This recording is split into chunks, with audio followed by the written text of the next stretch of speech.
Já cumprimentei, se não a todos, mas pelo menos a maioria.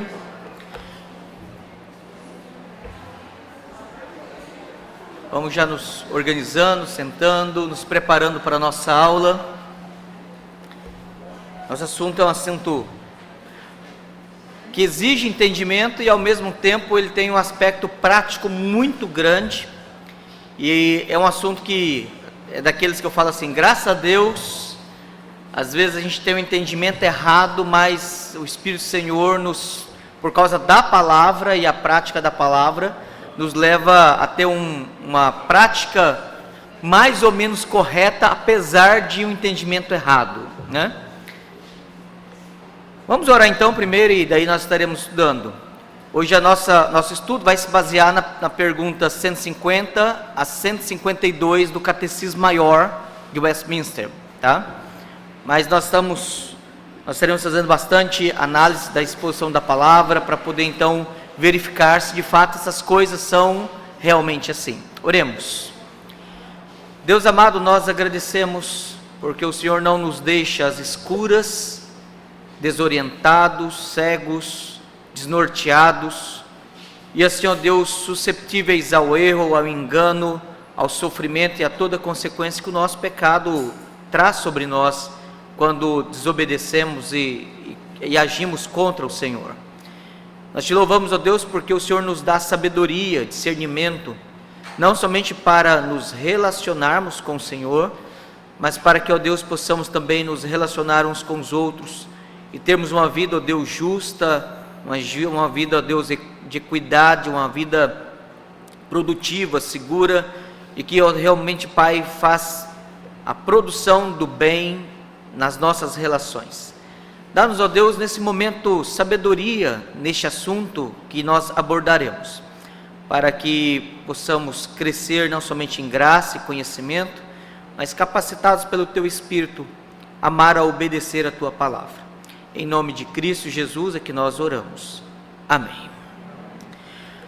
Ok, eu acho que desde pequenininhos, quando éramos crianças, a maioria de nós, se não todos aqui, aprendemos um cântico, que é assim, pecadinho, pecadão, essa não.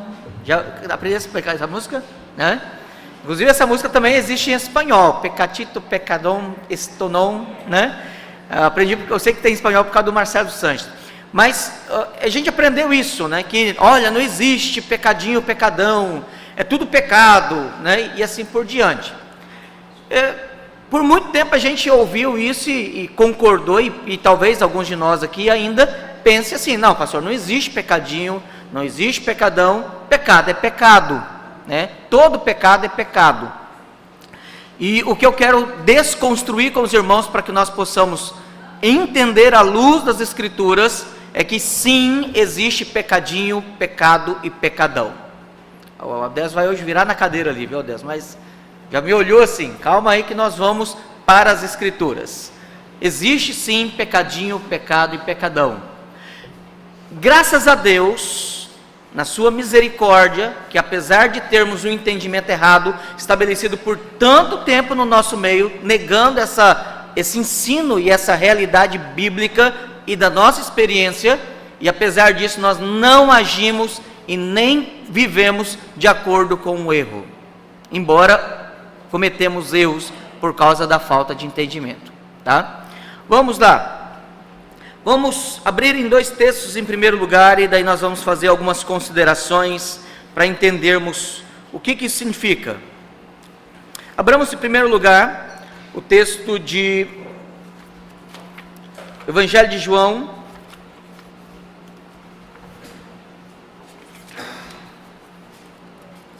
capítulo 19, verso 11. Evangelho de João, capítulo 19, verso 11.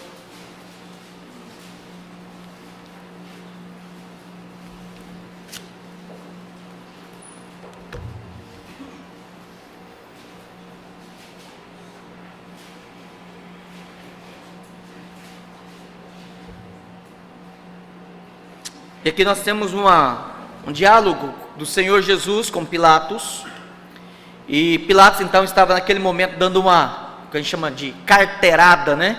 Uma carteirada em Jesus, assim, ó, eu sou mais autoridade aqui, sou eu que mando aqui nesse lugar. E a resposta de Jesus, com toda a brandura, com toda a serenidade, né? Porque a autoridade não é grito, a autoridade não é no berro, né? A autoridade é um exercício daquele que é. E Jesus então, em João 19, verso 11, ele responde assim: nenhuma autoridade teria sobre mim, se de cima não te fosse dada. Por isso, quem me entregou a ti, maior pecado tem. Aqui nós temos duas coisas implícitas na resposta de Jesus. Primeiro, ele fala da autoridade que vem de Deus. Então, Pilatos somente tem autoridade para governar, para exercer juízo, e naquele momento, inclusive, fazendo eco a Romanos 13, né, que Paulo posteriormente, lá por volta do ano 54, 56, ele declararia isso no capítulo 13 de Romanos, toda autoridade é instituída por Deus. Então, toda a palavra de Deus, ela se complementa. Então, de fato, Pilatos, como autoridade instituída por Deus, e naquele momento representando a autoridade de Deus, e o próprio Deus julgando o seu filho, de fato, estava ali autorizado a fazer isso. Mas o detalhe é que todo o processo estava viciado, todo o processo era injusto, e todo o processo estava movido por pecado. Os traidores, ali a partir dos fariseus, dos escribas, que tinham uma amargura contra Cristo, e nós lemos o Evangelho de João, a partir do capítulo 7, eles tentavam incriminar Jesus. Tanto é que o processo de Jesus foi todo irregular, foi de madrugada, não houve convocação, não houve quórum, né? Teve toda a irregularidade possível, houve mentira, falsa testemunha, tudo. Mas, quando Jesus é agora apresentado diante de Pilatos, ele também diz: por isso, quem me entregou a ti, maior pecado tem. Então observe bem, o próprio Senhor Jesus aqui, ele deixa bem claro, você está pecando. Qual era o pecado de Pilatos? Temor de homens. Ele tinha medo de ser rejeitado, ele tinha medo de perder o cargo dele, ele estava agindo ali sob a pressão da liderança dos judeus, ele estava pecando. O povo estava sendo manipulado, como o próprio pastor Rogério agora há pouco mencionou, né? Mata, crucificam, também estava em pecado. Os escribas e fariseus estavam ali agindo junto com os sacerdotes, e os sumos sacerdotes também estavam agindo por amargura. Judas tinha entregue Jesus também como um traidor.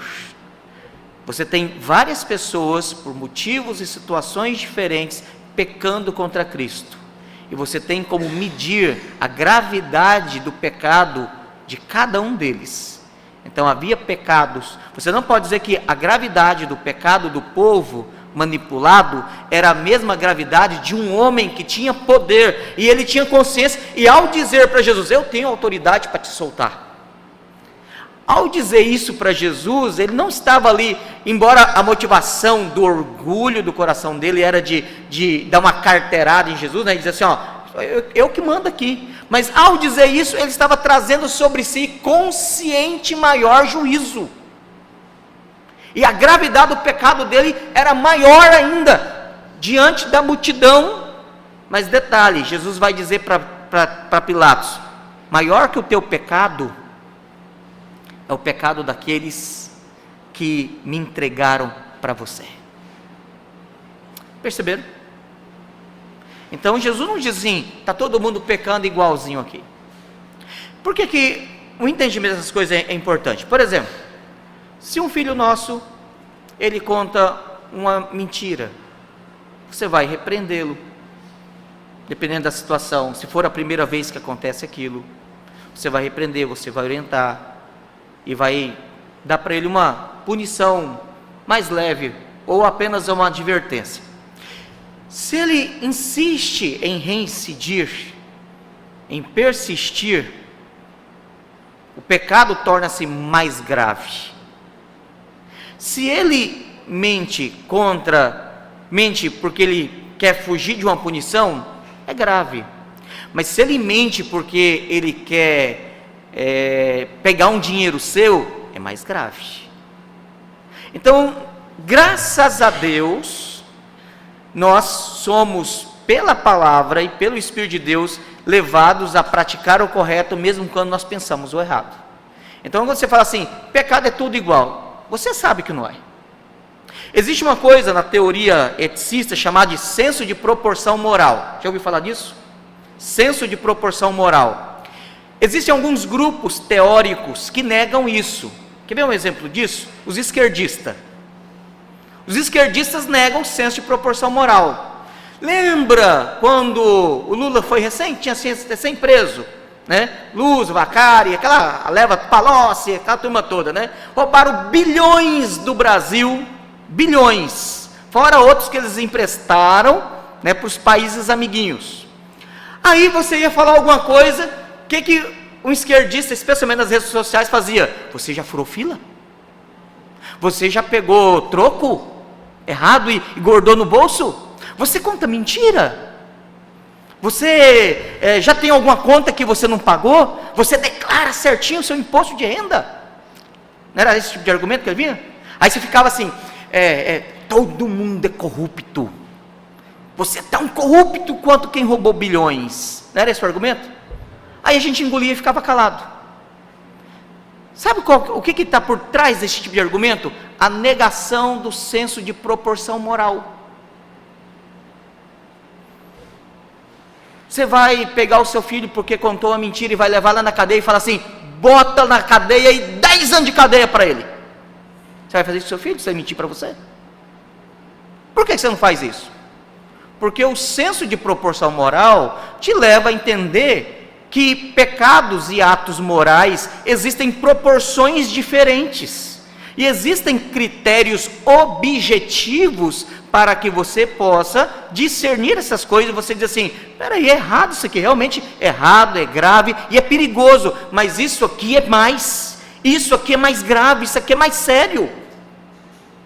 Uma coisa é o camarada que está no trânsito, e aí o cara dá uma fechada nele, grita com ele e ofende ele, e ele no sangue quente vai lá, sai do carro dele, passa a mão numa pedra e dá uma pedrada na cara do outro.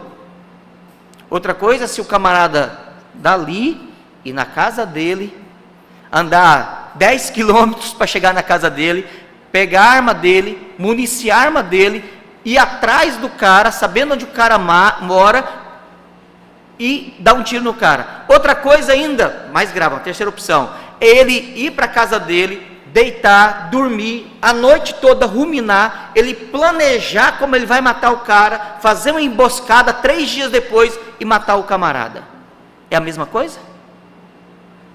O cara que mata no ato da cabeça quente, o cara que vai em casa e volta para matar, e o cara que mata 3 dias depois, é a mesma coisa? Não, pastor, é claro que é, porque matou, né? Sim, mas não tem vários critérios de agravantes que vão tornando mais problemático, mais grave o pecado dele? Então, graças a Deus, nós temos um entendimento prático que às vezes vai contra a nossa convicção por causa de um ensino errado. E aí eu quero trabalhar algumas coisas que o nosso catecismo maior de Westminster, ele nos dá essa sabedoria da palavra de Deus. Vamos lá, pergunta 150. Pergunta 150, ela diz assim, talvez você já leu, e leu assim, batido, sem prestar atenção. As transgressões da lei de Deus são todas igualmente odiosas em si mesmas, à vista de Deus? Para quem diz que pecadinho, não existe pecadinho, pecado e pecadão, vai dizer assim, não, Deus odeia igualmente, né? Deus odeia igualmente todos os pecados, e todos os pecados têm a mesma gravidade. Espera aí, mas é isso que a Bíblia diz? Vamos lá para a resposta do Catecismo Maior. As transgressões da lei de Deus não são todas igualmente odiosas, mas alguns pecados em si mesmos, e em razão de diversas circunstâncias agravantes, são mais odiosos à vista de Deus do que outros. Quer ver um exemplo disso? Lá no Antigo Testamento, vamos voltar lá no Antigo Testamento. Camarada mentia, o camarada roubava, o camarada adulterava, o camarada ia lá e sequestrava, o camarada ia lá e matava a mãe. O sacrifício de confissão de pecado era só oferecer uma ovelhinha? Para pedir perdão era só oferecer uma ovelhinha? Era proporcional ao ato pecaminoso dele. Por que tinha lá? Vai lá para o livro de Levíticos.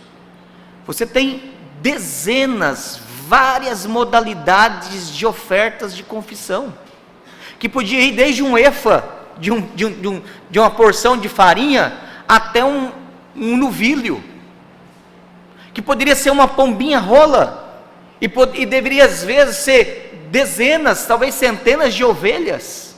Então pecar, e dependendo da gravidade do pecado, empobrecia o camarada, porque era a forma de Deus mexer com o indivíduo. Então observe bem, já no Antigo Testamento Deus estava através dos rituais, dos sacrifícios, ensinando o povo o quê? Pecado tem consequência, pecado tem gravidade, pecado tem proporções morais distintas. Tanto é que o filho que batia no pai e na mãe, ele tinha que oferecer uma ovelhinha.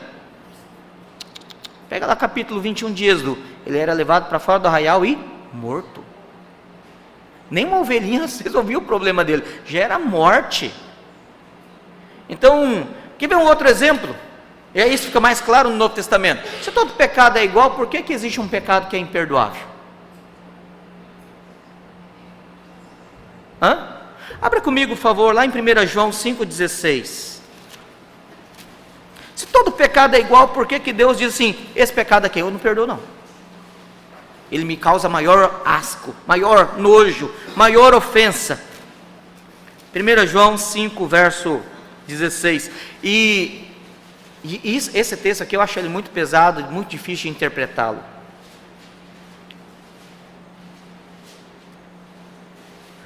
João 5,16. Se alguém vir a seu irmão cometer pecado não para a morte, pedirá a Deus e lhe dará a vida. Aos que não pecam para a morte, há pecado para a morte, e por esse não digo que rogue. Se você, por exemplo, pastor, mas que tipo de pecado é esse? Aí eu já falei que eu tenho dificuldade de interpretar esse texto, eu não sei dizer. Que pecado é? Alguns falam assim, é a blasfêmia contra o Espírito Santo. Eu creio que deva ser, pode ser a blasfêmia contra o Espírito Santo. João não diz qual pecado é, mas ele deixa bem claro que há pecados em que Deus não perdoa, e esse pecado sela para a condenação. Então nós precisamos tomar cuidado. Toda injustiça é pecado, e há pecado não para a morte, diz o verso 17. Então há pecados que são para a morte, e há pecados que não são para a morte. Porque eu preciso entender, esse pecado morte aqui, ele está falando da morte eterna ou da morte física? Então são várias implicações que o texto nos dá, e que é difícil responder, porque João, ele não é claro nesses detalhes, mas serve-nos uma advertência solene, diz assim, cuidado. Deixa eu me fazer outra observação antes que isso aqui seja esquecido. Quando eu falo que há pecadinho, pecado e pecadão, alguém vai assim, pastor, mas pecadinho, então tem pecadinho que a gente pode pecar assim, não faz mal, né?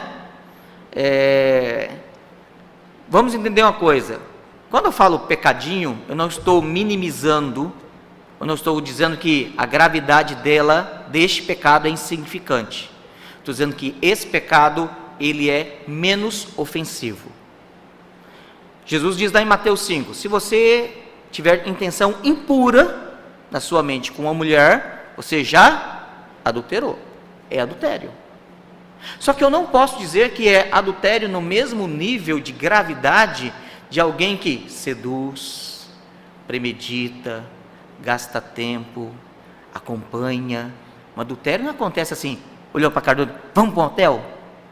Quer dizer, pode até acontecer, mas como que pessoas que às vezes são amigos de anos, casais que são amigos de anos, e eles começam a afinar a amizade, e aí um olha para a carência do outro, e aí olha só como é que a coisa vai gravando. São amigos, amizade de anos, aí começa a criar intimidade, aí a mulher ou o homem começa a abrir o coração com o amigo e não com o cônjuge, e aí o outro começa a perceber a carência, ele começa também a dar vazão à carência do coração dele, começa a criar intimidade, e aí os dois, uma hora de uma semana, um mês, um ano, um tempo depois, vão para o motel. Não é a mesma coisa de alguém olhar e falar assim, fulano, e fantasiar na cabeça. É pecado, é perigoso. Há uma diferença entre, por exemplo, um jovem chegar e falar assim, pastor, eu estou tendo problema com pornografia. Eu estou tendo problema com pornografia porque eu estou tendo um problema de hábito de masturbação. E aí você acompanha, ora, trata, orienta, ajuda, pastoreia, inclusive preservando a privacidade e a dificuldade. Se a gente chega assim, vamos levar no conselho e dar disciplina em você e expor você. Então, agora, se esse camarada, ele da pornografia, procura prostituta, começa a ter, eu falei, peraí, aí tem que ser tratado disciplinarmente, porque a coisa está criando gravidade maior. Então, quando nós olhamos aqui o assunto, nós vemos que de fato as transgressões da lei não são todas igualmente ofensivas e odiosas. Ficou claro isso aqui até aqui, para a gente estabelecer o princípio?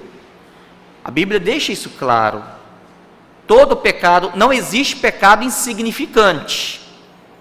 Isso aqui precisa ficar claro. Ah, não, isso aqui é um pecadinho, isso aqui não tem problema não. Não, se você pensar isso, você está pecando.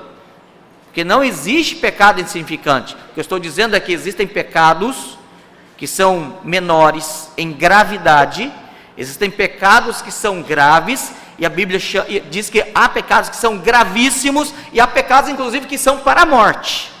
E aí pode ser morte, juízo temporal, e pode ser morte como pecado imperdoável, que é a blasfêmia contra o Espírito Santo. Tá? Então você tem níveis diferentes, situações diferentes de pecado. Então vamos lá.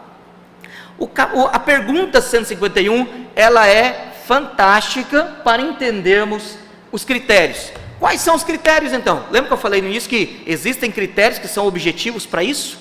Né? Não é assim, eu acho, porque por exemplo, o pessoal da congregação cristã, é uma seita herética, né? Eles vão dizer assim, qual é a blasfêmia contra o Espírito Santo? O que eles ensinam? É o adultério. Aí você fala assim, mas onde na Bíblia diz que o adultério é blasfêmia contra o Espírito Santo? Porque no entendimento deles, né, óbvio, depende de quem comete o adultério, né, o camarada não é perdoado e vai ficar lá no banquinho dos exclusos, lá no fundão, né? Mas a pergunta é, não é um pecado que mais me ofende. O critério não é algo subjetivo e individual, o critério ele é objetivo e universal. Então, a sabedoria dos nossos pais, didaticamente, categorizaram em 4 parágrafos a pergunta 151, para nos mostrar, didaticamente, como que nós podemos discernir situações diferentes. E aí eu vou expondo e citando exemplos práticos, e vamos também para alguns textos da Bíblia. Então vamos lá. Pergunta 151 do Catecismo Maior. Quais são as circunstâncias agravantes que tornam alguns pecados mais odiosos do que outros? Resposta, primeiro parágrafo. Alguns pecados se tornam mais agravantes, primeiro parágrafo, né? Em razão dos ofensores, se forem pessoas mais maduras, de maior experiência ou graça, se notáveis pela profissão da religião, dons, posição, ofícios, se forem guias para outros e pessoas cujo exemplo será provavelmente seguido por outros. O Senhor Jesus não diz assim, a quem muito é dado, muito será cobrado. Por quê? Adultério é adultério.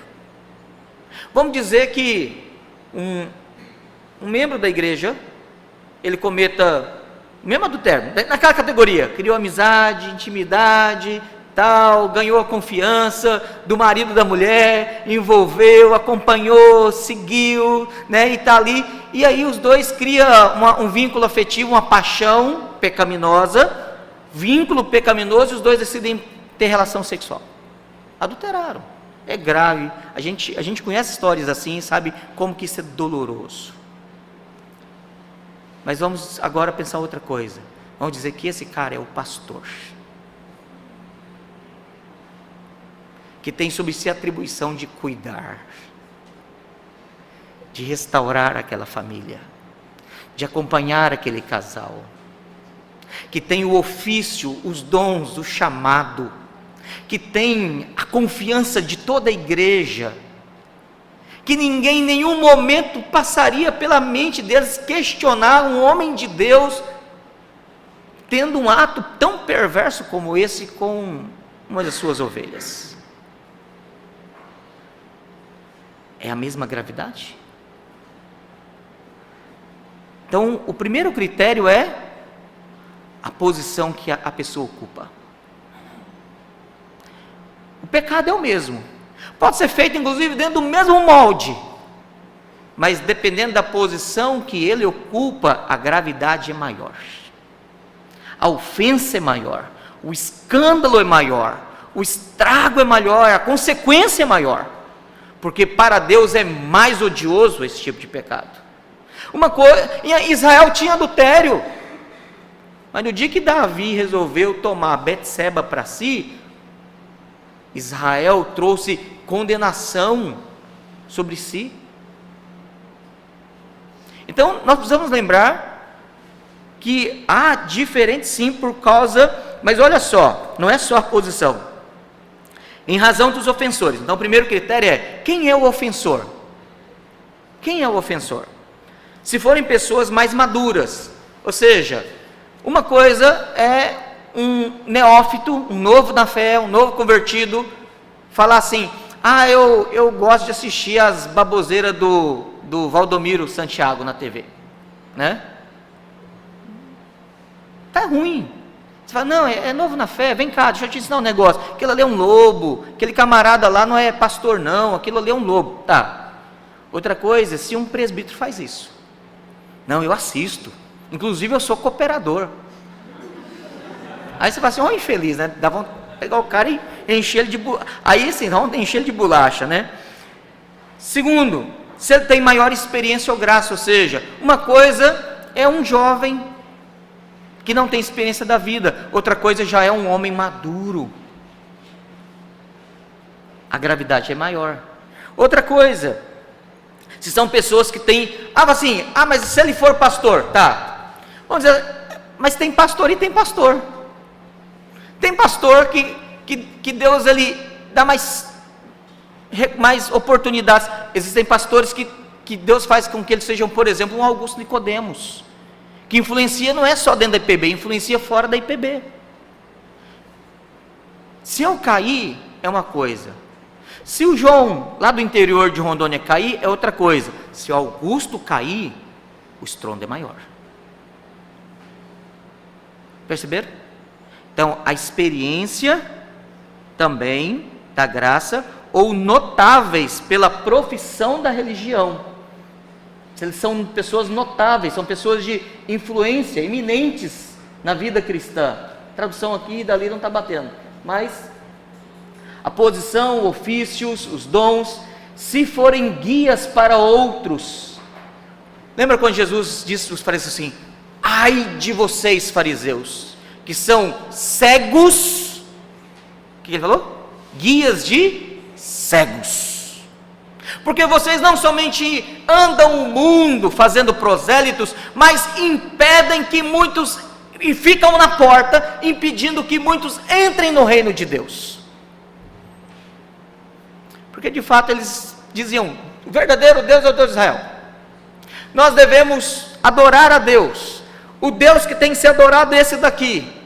Mas na hora que fala assim, e como que nós podemos entrar no reino dos céus? Obedecendo às nossas leis. Aí, o cara ia para o inferno.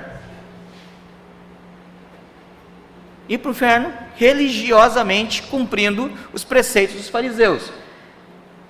e pessoas cujo exemplo será provavelmente seguido por outros, ou seja, o sujeito, o ofensor, a posição, a maturidade, a influência dele torna um pecado grave, mais grave, muito grave ou imperdoável.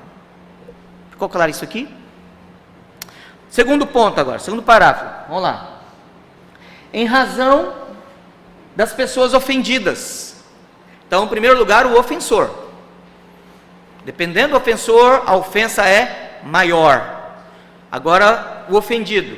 Dependendo do ofendido, a ofensa é maior. Em que sentido? Vamos lá. Se as ofensas forem diretamente contra Deus, o cara chegar e começar a blasfemar contra Deus, falar que Deus e demônio é a mesma coisa. Já viu o tipo de gente que fala assim? Começar a falar palavrões contra Deus. Blasfêmia pesada mesmo. Tem aquele filme Advogado do Diabo, não sei quantos assistiram. Tem uma parte lá do filme que eu fiquei assim, incomodado, porque o ator lá, ele começou a blasfemar. Aí você mas tudo bem, era só, né? Era um filme, mas foi blasfêmia pesada.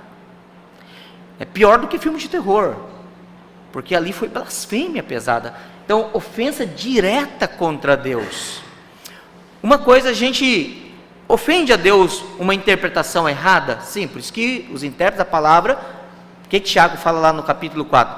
Irmãos, tomamos cuidado, porque não sejamos muito mestres de nós mesmos, porque nós daremos conta dessas coisas, nós prestaremos conta. Então, interpretar uma doutrina errada é algo, ou melhor, ensinar uma doutrina errada é algo perigoso. Por isso que pregadores, professores, irmãos que têm um dom de mestre, dom de ensino, aqui nós temos vários. Se você ensinar algo errado e depois você entender ou aprender algo corrigido, certo? Você tem o dever de chegar em quem você ensinou errado e dizer assim: me perdoe, eu cheguei agora, pela graça de Deus, a um entendimento maior desse assunto, me perdoe, eu ensinei errado algo a você, preciso corrigir algo que eu disse. Então, isso é grave, se você ensinar o erro. É grave, é mais grave ainda, se você descobrir a verdade e por orgulho não querer corrigir. Agora, é mais grave ainda quando o camarada sabe que ele está ensinando a mentira e ele ensina para poder se aproveitar das pessoas. É mais grave ainda. Por isso que a Bíblia chama eles de lobos. Não é uma figura de linguagem de elogio. Mas se as ofensas forem diretamente contra Deus, seus atributos e culto, né? Por isso é perigoso a quebra do terceiro mandamento. Por que nós devemos... O terceiro mandamento é um dos mandamentos que é um dos mandamentos que a gente tem mais facilidade de quebrar, porque nós podemos confundir o uso temente do nome e dos atributos de Deus, e podemos também usá-los de forma irresponsável, leviana, frívola, na brincadeira, né? Mas olha só o que a palavra diz. Êxodo 20, verso 7. Não tomarás o nome do Senhor teu Deus em vão. A gente para aqui, né? Mas olha só o porquê que Deus diz que isso não deve ser feito. Porque o Senhor não terá por inocente o que tomar o seu nome em vão. Não, Senhor, eu estava usando assim, mas foi sem querer. Eu não tenho por inocente. Mas eu não sabia que era tão grave. Eu não tenho por inocente. Então o fato de você pegar veneno e beber, não tem como você depois falar assim, chegar lá no médico e falar assim: eu tomei, eu não sabia que era veneno. Problema seu, você foi advertido. Então nós devemos tomar cuidado, porque nós não podemos brincar. Alguns de nós têm o hábito de falar assim: misericórdia, né, Jesus? Misericórdia, e ficar brincando com... Misericórdia não é um atributo de Deus? Então nós não podemos usar os atributos de Deus. Nós não podemos ficar brincando com os atributos de Deus. Pelo amor de Deus, né, gente? Né? E ficar... O amor de Deus salva. O amor de Deus não é assunto de piada. Então, quando nós vemos isso aqui, nós estamos ofendendo diretamente a Deus. E isso é grave. Mesmo que você considere isso como sendo algo simples. E nem pecado. Mas pastor, isso é pecado? É pecado. porque você está zombando, brincando, tratando de forma leviana algo que envolve próprio Deus, os seus atributos, o culto, ou contra Cristo e a sua graça. Contar piadas também envolvendo o nome de Deus, as pessoas da Trindade, ou qualquer coisa assim, né? Eu tenho muita dificuldade com alguns canais evangélicos de humor no YouTube, né? Tem lá acho Nemer, né? Tem uns camaradas lá, acho que é Porta, alguma coisa assim. Tem vários canais gospel. Tem o do Pastorzão, que é um cara que fica com um paninho no ombro. E assim, às vezes você ri, eles encenam situações engraçadas que acontecem comumente nas igrejas, mas o problema é que o camarada não sabe fazer o humor apenas mostrando a situação sem blasfemar contra Deus. É muito pesado. Então assim, eu decidi não assistir mais esse tipo de programa, porque eu entendo que implica nisso aqui, né? É grave quanto a isso aqui, contra o Espírito Santo, o seu testemunho e operações. Aí vai lá, então, primeira parte da segunda resposta, ou do segundo parágrafo, é contra Deus. Segundo, contra superiores, pessoas iminentes e aqueles a quem estamos especialmente relacionados e a quem devemos favores. Isso aqui é outro detalhe. Vamos lá. Cadê o Davi? O Daniel está lá, né? Vamos imaginar o Daniel. Tá? Isso não acontece. E graças a Deus não vai acontecer, porque a gente sabe o pai que ele tem, né? Danielzinho está lá na escola. Professor, diretora, estuda onde? Ele não estuda ainda, mas só o Davi. Vamos pegar o Davi então. Davi, estuda onde? Cássia. Supervisor, orientador pedagógico liga para o Davi, para o Tiago. Seu Tiago, pai Tiago, né? O senhor poderia vir aqui agora na escola? Posso? O que aconteceu? Não, é um assunto que a gente precisa conversar aqui. Aí o Tiago pega o carro dele, chega lá tal, pensando que será que o Davi machucou, será que aconteceu alguma coisa com o Davi e tal. Aí ele vai lá na orientação pedagógica, o Davizinho está sentado lá, e a outra criança, e o pai da outra criança, e o menininho chorando, e o pai lá assim já furioso. O que aconteceu? Né? Aí o orientador, não, é coisa de criança, mas é bom a gente conversar, para que a gente possa ter uma boa amizade. O Davi se ofendeu com o Zezinho aqui, e ele sentou o murro na cara do Zezinho.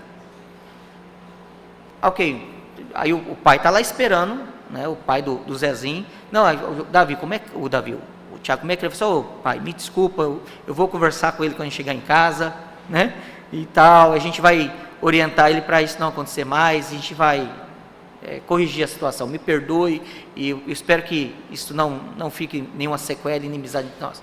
Aí o orientador, que bom que vocês se resolveram, e que bom que coisa deu tudo bem, acabou. No outro dia, orientador pedagógico, pai, Tiago, o senhor poderia voltar aqui na escola de novo hoje? Aí o Tiago já fala assim, meu pai do céu, ele sentou a mão no Zezinho de novo, entrou no carro, chega lá no classe A, está lá a professora, o Davi, aí ele fala assim, mas o Zezinho, o pai dele não está aqui, então é outra coisa. E aí o Tiago chega lá e fala assim, ô professor, o que aconteceu? Não, o Davi foi desentender com o Zezinho, e aí a professora baixou para falar assim, não briga com ele, vocês têm que ser amiguinhos. E o Davi virou a mão na cara da professora. Aí o Tiago, professora, me perdoe, a gente vai chegar em casa, vai ter uma outra conversa, e aí a gente vai usar o diálogo com o rapaz. Ok. Mas enquanto agora, ainda em sala, tá, a coordenadora pedagógica, a professora que está irritada ainda por causa da situação, e o Davi bravo, porque ele acha que ele está na razão, o Tiago baixa para dar o recado assim na orelha dele, na hora que a gente chegar em casa, a gente vai conversar. Aí o Davi olha para o pai dele, no olho do pai dele, morreu, né?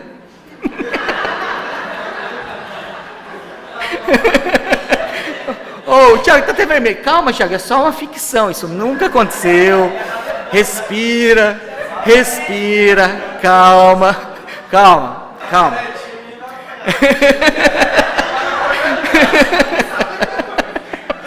Tá, olha só. Não é a mesma coisa. O ato é o mesmo. Ele deu um soco. Ele deu primeiro um soco na cara do coleguinha. Coigual. Depois ele deu um soco na cara da professora. É uma autoridade. E agora ele deu um soco na cara do próprio pai. É mais grave ainda.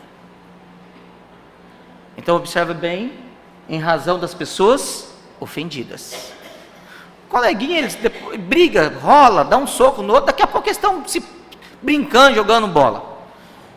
Com a professora, ele vai ter que se retratar, vai ser corrigido. A professora, sendo um adulto, entendendo que é uma criança, ela tendo maturidade para inclusive saber que ela tem que exercer a autoridade, ter domínio de sala de aula, ela vai contornar, vai ficar talvez ressentida em alguma coisa, mas ela vai resolver a situação no coração dela. Agora, a gravidade de um filho agredir fisicamente o próprio pai, no Antigo Testamento isso acabava em morte. Então, observa bem, pessoas eminentes e aqueles a quem estamos especialmente relacionados e a quem devemos favores. Outra coisa, uma coisa é a gratidão e a ingratidão, ela também agrava o pecado mais ainda. Uma coisa, por exemplo, é o Gustavo chegar em mim e falar assim: pastor, você poderia me indicar um livro? Está aqui, esse livro aqui. Outra coisa é, por exemplo, eu estar passando por uma dificuldade financeira muito grande e meu filho está precisando de comprar um medicamento, eu não tenho onde conseguir o medicamento, e se ele não tomar o medicamento, a enfermidade ele vai agravar mais ainda. Gustavo chega em mim e fala: pastor, está aqui uma oferta para comprar o seu medicamento. Favor é uma dívida que a gente tem para o resto da vida. Favor não paga, né? Passa 2, 3 anos, Gustavo entra num problema conjugal. Não vai acontecer não, tá, Gustavo? Problema conjugal. Ele me procura e fala assim: pastor, eu estou precisando de um aconselhamento. E aí eu dou as costas para ele. Eu falo: não, cara, vai se resolver com a Nathalie para lá, e eu não tenho nada a ver com isso não. Você pode falar assim: eu tenho dever como pastor, então já é grave. E eu tenho uma dívida de favor. Se eu não fosse pastor, eu ainda teria o dever de ouvi-lo por gratidão, porque ele foi meu amigo no momento que alguém da minha família precisou, e agora ele na família dele precisa, e ele precisa de um amigo. E como amigo eu preciso, no mínimo, ser grato em retribuir o favor, mesmo que eu faça assim: cara, eu não sei que conselho te dar, mas eu vou te dar pelo menos meus ouvidos para você desabafar seu problema. A ingratidão, a traição, a ofensa, nesse sentido, é algo que torna mais grave ainda o pecado. Então, olha lá, terceira parte do parágrafo 2: contra os santos, especialmente os irmãos mais fracos. É grave. Porque, por exemplo, se eu escandalizar alguém, né? A pessoa fala: não, mas eu entendo, o pastor, é bobeira dele, eu não concordo com ele, mas ele pensa assim, eu estou nem aí para ele. Agora Jesus disse o quê? Se alguém, por meio daqueles que vieram escândalo, né? Mas pior ainda será aqueles que escandalizaram, a palavra escândalo é fazer tropeçar um destes pequeninos, ou seja, fazer novos na fé, fracos na fé, crianças e jovens que não têm maturidade, a escandalizar e a desanimar no evangelho, ou induzi-los ao pecado por causa do mau exemplo. Isso é mais grave ainda. Qualquer pessoa que escandalizar é pecado, mas a partir do momento que eu escandalizo alguém que é fraco na fé, é novo na fé, é imaturo na fé, e isso vai deformar o compromisso dele com Cristo, isso é mais grave ainda. Ficou claro isso aqui também? E por último ali, segundo parágrafo: contra as almas ou as de quaisquer outros, e contra o bem geral de todos ou de muitos. Aqui envolve corrupção pública, né? Então, eu roubei R$1 bilhão dos cofres públicos. Você não está roubando o Estado, só o Estado. Você está roubando o benefício que chegaria a centenas de pessoas, milhares de pessoas, porque aquele 1 bilhão poderia ser investido, por exemplo, no hospital. Vamos imaginar assim, tira o João Paulo daqui de Porto Velho, esqueça do João Paulo. O que vira Porto Velho? Quantos milhões por mês precisa para o João Paulo funcionar? Alguém sabe? Média, custo, próximo. Será que uns 5 milhões dá para pagar o João Paulo mensal? Manter ele funcionando? Não sei, vamos dizer que sim. E aí um político ou um grupo de políticos vão lá e desvia o dinheiro que deveria ir para a saúde. E esse dinheiro não chega para o João Paulo, e o João Paulo tem que ser fechado por falta de verba.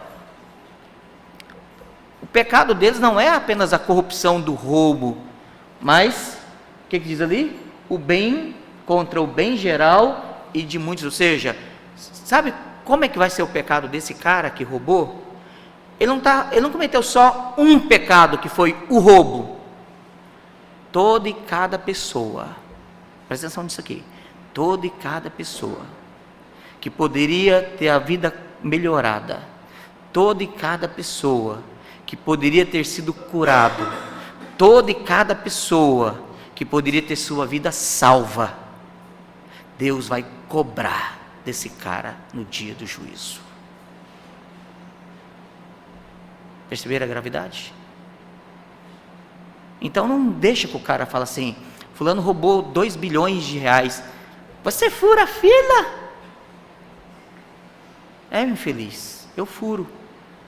Tinha 5 caras na minha frente, tinha 5 caras atrás de mim, eu roubei a vez de 5. Quando você roubou R$1 bilhão, você matou centenas, se não milhares de pessoas. Não é o mesmo pecado, não é a mesma coisa. Nós precisamos ter senso de proporção moral, porque a Bíblia nos ensina essas coisas. Ficando claro isso aqui, irmãos? Vamos para o próximo ponto, então, terceiro parágrafo, vamos lá. Então, em primeiro lugar é o ofensor, segundo, o ofendido, terceiro, pela natureza e qualidade da ofensa. Se for contra a lei, a letra expressa da lei, se violar muitos mandamentos, se contiver em si muitos pecados. Então vamos lá. Lembra do jovem rico? Ele diz assim: mestre, desde a minha juventude eu tenho obedecido a lei, eu nunca matei, eu não roubei, eu não adulterei, eu não... O que me falta para entrar no reino dos céus? Do que ele estava falando ali? Qual era o argumento dele? Era que ele não era um violador, um transgressor da lei expressa. Ou seja, ele nunca matou, ele nunca foi lá e tirou a vida biologicamente de outra pessoa. Ele nunca, talvez, adulterou com outra mulher, né? Ou outra situação. Mas a pergunta é: a lei expressa é todo o significado da lei? Não, porque você tem ela no seu sentido positivo e negativo, e tem as implicações da lei. Tem aquilo que a lei proíbe, tem aquilo que a lei ordena. Então ninguém consegue perfeita e satisfatoriamente cumprir a lei. Mas é grave, é mais grave, em primeiro lugar, é mais grave a desobediência, a transgressão expressa da lei. Então, por exemplo, o 6º mandamento, não matarás. Eu não posso tirar a vida de alguém. Mas toda vez que eu deixo de dar qualidade, por exemplo, pensando aqui, profissionais. O Igor é odonto, é dentista, né? Vai torturar o pastor Rogério essa semana, é isso, né? Então o pastor Rogério lá. O pastor Rogério, ele vai pagar um valor para o Igor, para ele prestar um serviço. Como profissional da saúde bucal, ele vai fazer uma restauração, uma ponte, a coroa, não sei o que é o serviço, vai arrancar os atacantes, né? Vai fazer alguma coisa. Se o serviço que o Igor fizer for mal feito, que a gente chama de serviço porco, for um serviço ruim, o pastor Rogério vai ter um prejuízo financeiro. Ele vai ter menos qualidade de vida, porque ele vai ter dois problemas: dinheiro que ele pagou, ele perdeu, a obturação ou a ponte é de má qualidade, vai cair, né? Ou vai se estragar com facilidade. Daqui 3, 4 meses ele vai ter que gastar com outro dentista, que talvez ele não volte no Igor, porque ele vai ficar assim, não, eu já não confio mais. Então ele vai gastar novamente um outro dinheiro que ele poderia gastar para o benefício da família, ele vai ter que gastar de novo no mesmo problema, e ele vai ficar mais pobre, porque ele vai gastar em algo. Ele vai deixar de ter o dinheiro para a qualidade da família, para gastar novamente com a saúde dele, e tendo menos dinheiro, porque ele está gastando de novo com a mesma situação. Fora a raiva, né? Ele pecou contra ele e ele vai pecar contra ele aqui também. Isso é quebra do sexto mandamento. Quando não matarás, não é apenas não tirar a vida biológica. Toda vez que eu faço algo que eu não dou a qualidade de vida que o outro precisa, eu estou quebrando o sexto mandamento. Porque o não matarás pressupõe que produzirás vida. Então esse é o ponto. Quando você então tem a expressa, mas olha só, ninguém pode dizer que não é grave. É grave, o cara fazer um serviço porco, mal feito, né? É grave. Um professor que não ensina o que o aluno precisa aprender, é grave. Um médico que não atende um paciente com a devida atenção para diagnosticá-lo com precisão naquilo que realmente o tratamento exige, é grave. Mas é mais grave ainda se o camarada sacar a arma e ir lá e tirar a vida do outro. Isso a gente não pode ignorar. Se violar muitos mandamentos, né? Camarada, uma coisa é se ele apenas fizer isso. Aí, o pastor Rogério vai reclamar com o Igor pega 2 testemunhas e dá um processo ainda nas costas do pastor Rogério, porque ele está se sentindo difamado. No local de trabalho dele, ele foi difamado, né? Tem esses negócios aí também. O pecado começa a aumentar. Aí gera agora inimizade, difamação, mentira. Aí outro detalhe, não é só uma briga agora só do Igor com o pastor Rogério. A Raquel, os parentes do pastor, aí começa a virar. Então observa bem, é o tipo de situação que vai se tornando cada vez mais grave. Por quê? Porque vai violar muitos mandamentos e vai conter muitos pecados. Um único pecado pode gerar toda essa situação. Ele se tornou muitíssimo grave nesse sentido. Vamos lá. Se for concebida não só no coração, uma coisa é você falar assim, estou fantasiando, estou desejando. Mata, ora a Deus, mortifica, antes que a coisa transpassa. Mas se manifestar-se em palavras e ações, onde Jesus fala assim, a boca fala do que o coração está cheio, porque é do coração que vem os adultérios, assassinatos, guerras e assim por diante.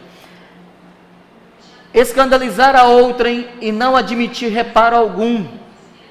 Esse é outro problema. Se o camarada ele causa o problema e aí ele ainda se dá ainda no direito de falar assim, eu não tenho que resolver nada, eu não tenho que fazer nada, né?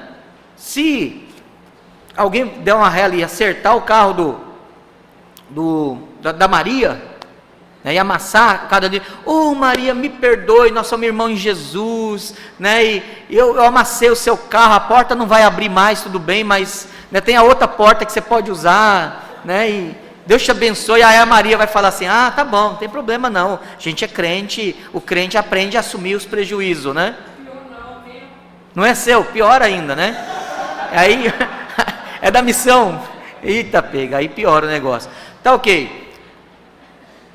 Como ela pode, se ela quiser perdoar e assumir o prejuízo é uma coisa. Agora ela pode dizer, não, vamos perdoar porque o perdão envolve a questão do relacionamento pessoal. Eu não vou ficar ofendido por você ter amassado o meu carro e diminuído o valor do carro, valor de comércio. Agora, como é que nós vamos acertar aqui? Isso não tem nada a ver com perdão. Isso tem a ver com justiça. Perdão é graça, é misericórdia. Justiça é reparo do dano. Então o que o camarada que acertou o carro dela vai fazer? Ô Maria, me perdoa. Ela, perdoa, não tem problema. Mas como é que nós vamos resolver o prejuízo? Né? Ah, Maria, eu posso pagar parcelado, eu posso levar num amigo meu, eu posso... Ok. Agora outra coisa eu falo assim, não tem que pagar isso. Você não prestou atenção, você colocou no lugar errado, né? Oi? Põe na conta do perdão. E aí a gente acaba gerando, porque o que acontece? Essa conversa de põe na conta do perdão, você está empobrecendo ela, você está quebrando o sexto mandamento contra ela, porque ela vai gastar um dinheiro que ela não tem ou que ela não pode gastar, para assumir um prejuízo que você cometeu contra ela. Isso é grave. E aí, dependendo da gravidade do dano, da ofensa, do prejuízo, isso vai aumentando mais ainda. Vamos lá ainda. Se for, já falamos lá, se for contra os meios, misericórdia, juízos, a luz da natureza, convicção da consciência, admoestação pública ou particular, censuras da igreja e punições civis, né? Então, por exemplo, em vez da pessoa, ela cometeu o erro, ela precisa ser tratada, ela foge, ela não aceita o tratamento, ela rejeita a disciplina, ela deixa de congregar, ela fala mal de quem está tratando dela, ela tenta desacreditar os seus cuidadores, os seus pastores, os seus presbíteros, os irmãos, torna o pecado dela mais grave. Já tem a gravidade do pecado e agora tem a gravidade da rejeição da autoridade, dos meios, dos benefícios do tratamento. Se for contra as nossas orações, propósitos, promessas, votos, pactos, obrigações a Deus e aos homens, e aqui envolve ordenação, votos de casamento, votos de profissão de fé, né? As promessas que fazemos uns aos outros, as obrigações que nós temos uns com os outros, isso torna também mais grave. Então a coisa vai só piorando, né? Se for feita de forma deliberada, uma coisa é fazer igual o Chás, foi sem querer, querendo, né? Outra coisa é planejar, premeditar, medir, articular e o indivíduo esperar para poder fazer. Se for voluntária, presunçosa, impudente, jactanciosa, ou seja, orgulhosa, né?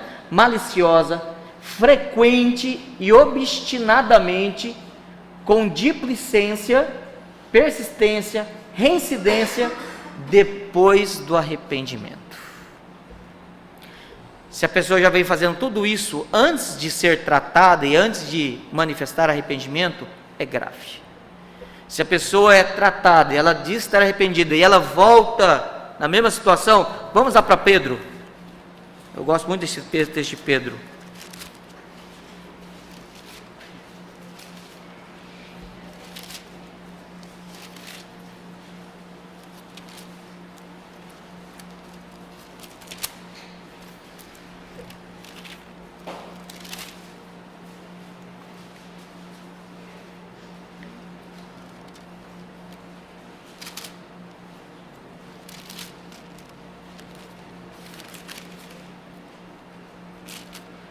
Agora que eu lembrei dele agora de cabeça, é quando ele fala que eles são como a porca que volta a revolver-se na lama e o cão que volta ao vômito.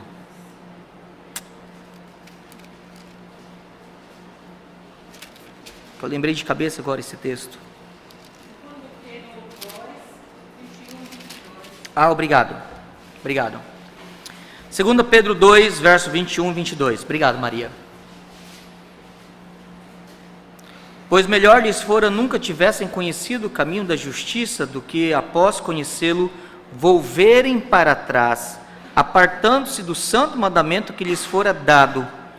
Com eles aconteceu o que diz certo adágio verdadeiro: o cão voltou ao seu próprio vômito, e a porca lavada voltou a revolver-se no lamaçal.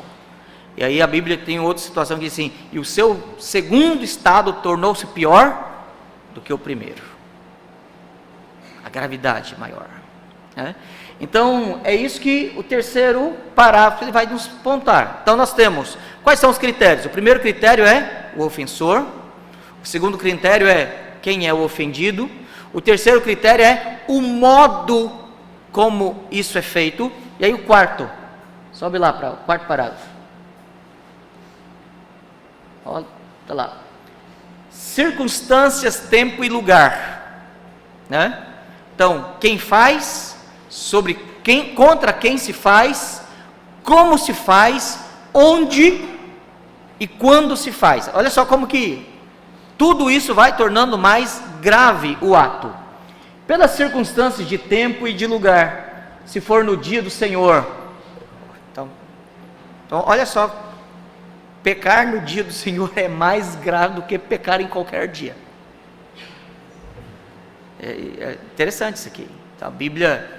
mas todos os dias não são iguais? Para Deus não, Ele tem um dia que Ele separa e diz: vinde a mim, né? Para a gente ir adorá-lo, invocar o seu nome, e esse dia deve ser usado para a adoração, a misericórdia e a devoção a Deus.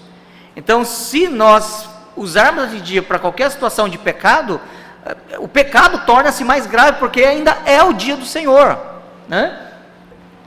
Se for no dia do Senhor, ou em tempos de culto divino, imediatamente antes, depois desses, ou de outros auxílios para prevenção ou remédios contra tais quedas. Vamos dar um exemplo aqui. O marido, ele quer trair a esposa, aí ele fala assim: não, hoje eu vou participar no culto lá da outra igreja, lá eu te deixo aqui, eu vou lá no outro culto lá, porque eu tenho que ir lá fazer alguma coisa. E ele, na verdade, passa na casa da amante e vai para o motel. O adultério é grave, a ofensa é grave, o escândalo é grave, a mentira é grave, mas torna-se mais grave ainda, porque é no dia do Senhor, no momento em que deveria estar na adoração ao Senhor. Mais grave ainda. E detalhe, depois destes e de outros auxílios para prevenção e remédio contra tais quedas. Ou seja, em vez de você tomar o remédio que vai produzir saúde, vai resguardar sua vida espiritual, você vai lá no vaso e derrama ele e dá descarga. É isso. A ofensa ela vai remontando.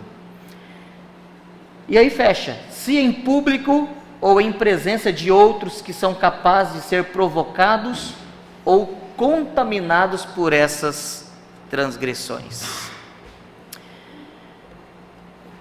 O menino está na escola, aí fala assim: vamos cabular a aula, vamos matar a aula. Não sei como é que é a palavra agora, é cabular ainda, matar a aula, não sei como é, né?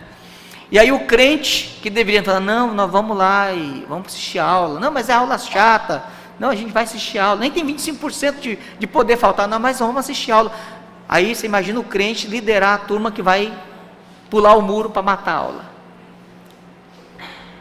Torna ainda mais grave, porque os pais confiam que ele está naquele momento se dedicando a estudar.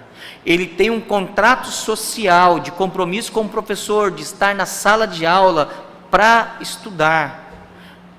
Se acontecer qualquer coisa, um acidente, durante aquele momento, a escola inclusive pode até ser processada, porque o guarda na porta, depois que o camarada entrou, a escola é responsável pelo aluno. Ele está não somente trazendo juízo sobre si, mas sobre aqueles, sobre ele também. Então, a gravidade vai aumentando. Tá. Vamos ler agora a pergunta 152 para a nossa finalização, e aí nós vamos ter, se alguém quiser fazer alguma pergunta. Pergunta 152. O que cada pecado merece da parte de Deus? Todo pecado, até o menor, tá? Mas lembre bem, menor não significa insignificante. Todo pecado é pecado contra Deus. Todo pecado ele tem um valor de ofensa infinita contra Deus. Porque Deus é infinito. Tá? Então lembra lá o critério, o ofendido? Todo pecado você pode pecar contra o seu próximo, contra o seu pai, contra o seu irmão, contra o seu vizinho, seu colega de trabalho, seu cliente. O pecado ele vai ter um grau de ofensa. Mas você deve lembrar que todo pecado é pecado contra Deus. Você pode pecar ainda mais e aí aumentar a gravidade em pecar contra alguém. E aí tem um juízo temporal aqui. Mas todo pecado ele tem valor infinito, de modo que nenhum pecado ele é insignificante. Então não existe pecadinho no sentido de, esse pecado aqui não tem problema. Se você racionalizar nesse processo, você já está trazendo juízo sobre si. Então todo pecado ele é ofensivo a Deus, todo pecado ele é perigoso. Então todo pecado, até o menor, sendo contra a soberania, bondade, santidade de Deus, contra a sua justa lei, merece a sua ira e maldição. Tá? Nesta vida e na vindoura, e não pode ser expiado, senão pelo sangue de Cristo. Independentemente do pecado que você fez, a Bíblia diz assim, todos pecaram, estão destituídos da glória de Deus. Todos nós somos pecadores. A diferença é que alguns dos nossos pecados, eles são socialmente aceitos, e outros pecados não são socialmente aceitos. Alguns pecados eles vão contra a nossa boa moralidade, e alguns pecados estão dentro do nosso consentimento moral. Alguns pecados eles matam e alejam, deformam, e outros pecados eles acontecem apenas no quartinho sujo do nosso coração. Há pecados que trazem danos irreparáveis, e outros que a gente consegue ir lá pagar ele. Mas todo pecado, ele merece a ira e a maldição de Deus. Mas existem pecados que são mais graves. Então, o menor pecado merece isso aqui. E os pecados mais graves, e os pecados de maior gravidade, e os pecados que têm consequência temporal, e pecados que têm consequência eterna. Salvação não se perde. A gente sabe disso. Agora nós precisamos lembrar de algo muito importante. Os nossos pecados podem tirar de nós a alegria da salvação, a certeza da salvação, a honra da salvação, a honra dos nossos dons e o exercício dos nossos dons, a honra e o exercício dos nossos ofícios, o prazer da comunhão do povo de Deus. A gente não perde salvação, mas a gente perde tanta coisa, que a gente chega num momento da vida, que a gente fala assim, eu nem sei se eu sou salvo, de tanto prejuízo que a gente alcança para a nossa vida. O que nos cabe? Recorrer à misericórdia de Deus, no sangue de Cristo Jesus. Diz, Senhor, me perdoa. Abra comigo, por favor, lá em Romanos capítulo 2.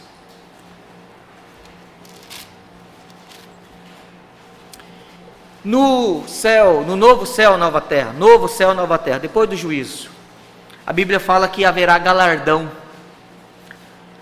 Galardão serão recompensas, né? Então a gente brinca assim, haverá ruas de ouro, haverá mansões celestiais, né? E aí, no céu, no novo céu, nova terra, não haverá socialismo, tá? Então, funciona pela meritocracia de Cristo. A meritocracia de Cristo. Mas a bondade do Senhor recompensará por causa da sua promessa, por causa da sua aliança, os seus filhos nas suas obediências. E nós teremos recompensas. Alguns terão maiores recompensas, maiores honras, maiores alegrias no novo céu e nova terra.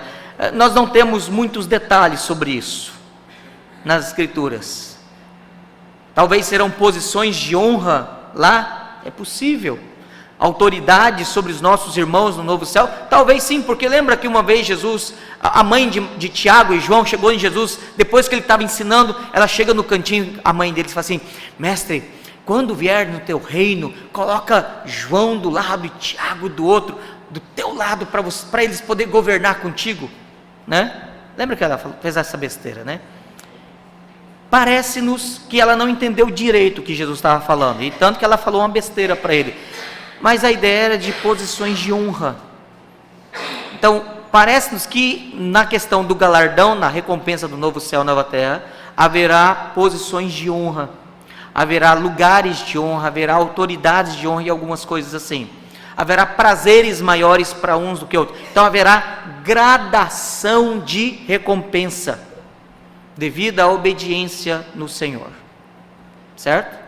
Porque da mesma forma, quem muito é dado, muito será tirado, por causa da desobediência e escândalos, a quem muito é dado também será muito acrescentado. A lógica também tem o valor reverso, né? Então, ponto. Agora a Bíblia também fala de que no lago de fogo haverá graus de tormentos maiores. Socialismo é uma ideia tão ruim que não nasceu na cabeça do diabo, nasceu na cabeça de gente doida e perversa mesmo. Porque a ideia de igualitarismo não existe nem no lago de fogo. Porque no lago de fogo, no dia do juízo, haverá maiores tormentos para uns do que para outros. Abra comigo, eu já pedi Romanos capítulo 2, verso 5 ao verso 8. Romanos 2, do verso 5 ao verso 8. Mas segundo que é a medida que, na medida de, conforme, na proporção, tá? Mas segundo a tua dureza de coração impenitente mas segundo a tua dureza e coração impenitente, ou seja, sem arrependimento, ou seja, Deus vai medir o quê? A dureza, e Deus vai medir a falta de arrependimento, a persistência do pecado. Acumulas contra ti mesmo ira para o dia da ira e da revelação do justo juízo de Deus, que retribuirá a cada um na mesma proporção, segundo no acúmulo do seu procedimento. E a vida eterna, os que perseverando em fazer o bem, procuram glória, honra e incorruptibilidade. Mas a recompensa, a medida, na proporção será, verso 8, mas ira e indignação aos facciosos que desobedecem à verdade e obedecem à injustiça. O que nós aprendemos aqui? Que Deus vai medir duas coisas. Primeiro, a dureza e a falta de arrependimento do coração. E Ele vai medir também o procedimento.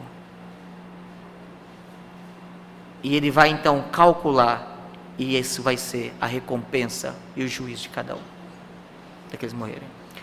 No dia do juízo, o julgamento não vai ser assim: vamos ver se o Mário Sérgio vai ser salvo ou não agora. Puxa aí não. Os anjos, não vão ser todo mundo ressuscitado, a Bíblia diz, né?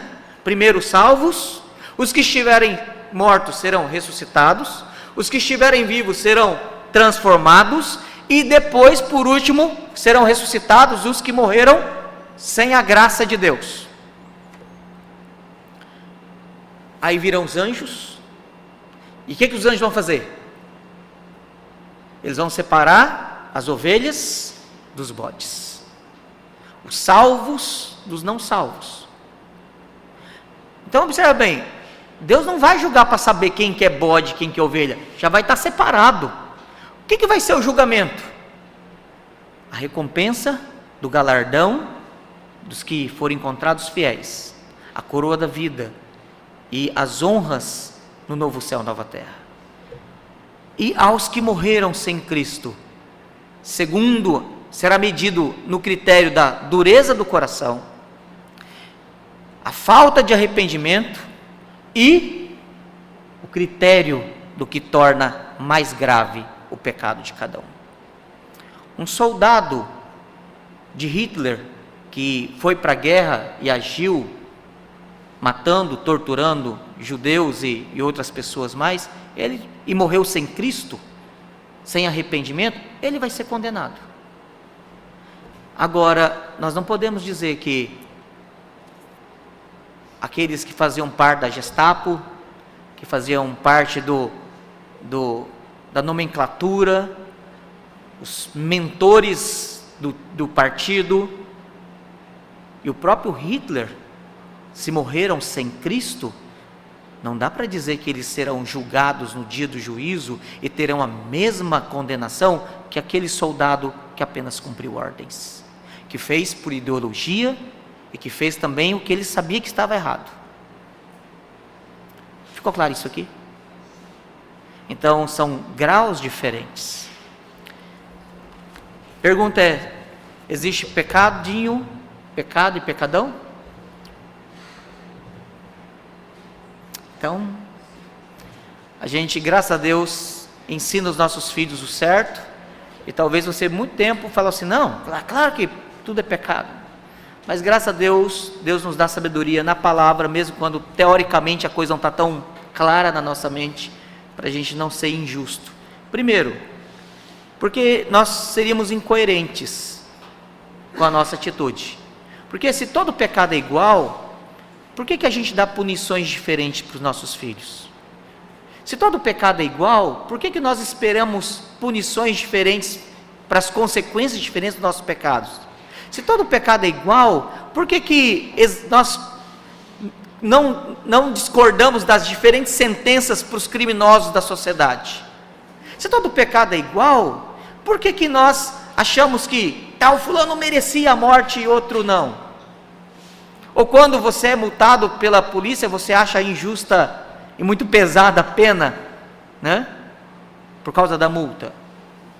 Porque na verdade, lá no fundo você sabe, pecado e pecado são diferentes, dependendo de quem faz, contra quem faz, como se faz, onde e quando se faz, e do resultado que isso aumenta quando você faz. O pecado tem gravidade. Vamos orar e a palavra depois está com o pastor Rogério.